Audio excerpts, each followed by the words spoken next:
It's a great question. How do you convince someone, sort of what are the metrics? How do you convince a skeptical audience of this trust metric? You don't. You don't, right? You can't twist anybody's arm to do something that they don't want to do.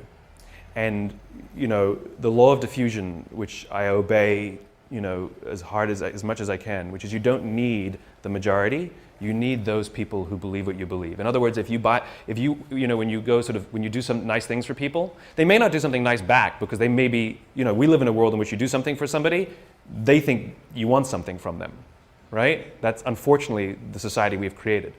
But that's the risk that we keep taking. And I'm not saying you should keep doing it for somebody who keeps doing nothing and keeps sort of, crapping on you because of it. Then at some point you have to be like, all right, my bad, right? And you back off. I don't believe in helping everyone. I do not believe in it, right? This is not, let's do good for everyone on the planet. That's not what I'm talking about. Mother Teresa, who's the poster child for giving selflessly to all who need, at the end of her life started questioning the existence of God and, by the way, hated her life. Serious, okay? In other words, giving to others unabashedly is actually self-destructive. It doesn't help, right? And it's just like going on dates with people you don't like doesn't mean you'll eventually click and match, right? There's only one machine that I found that really accurately measures trust better than any other sort of metric. It's called the human being. It's really good at it, right? And so those feelings you get, trust them in one way or the other. It's the little risks, it's the butterflies, it's the unsure, it's the backwards and forwards, it's the dance, it's dating, it's the dance, it's the nerves, it's that. So if there are cynical bastards at your office who don't get it, ignore them, don't worry about it. Because eventually you'll get enough and those people either come along or leave, or be pushed out. Ostracized, remember? When the group starts helping each other, they ostracize the ones who refuse to help, whether they're strong or whether they're weak. They get ostracized until they learn that they cannot survive without the help of others, and they learn that the only way others will help them is if they help the others, right? The order matters. The order matters. I just thought of something that sort of is pervasive in our sort of digital world. The order matters. Sort of speak honestly about what you want, right? If you are don't do things for people when you want something from them. Just ask them what you want from them. And I'll give you one little example. It's a funny little example. We've all received emails that go like this. Dear Simon, well, you wouldn't get an email to Dear Simon, but I would. Dear, insert your name, right? Dear Simon, haven't seen you in years.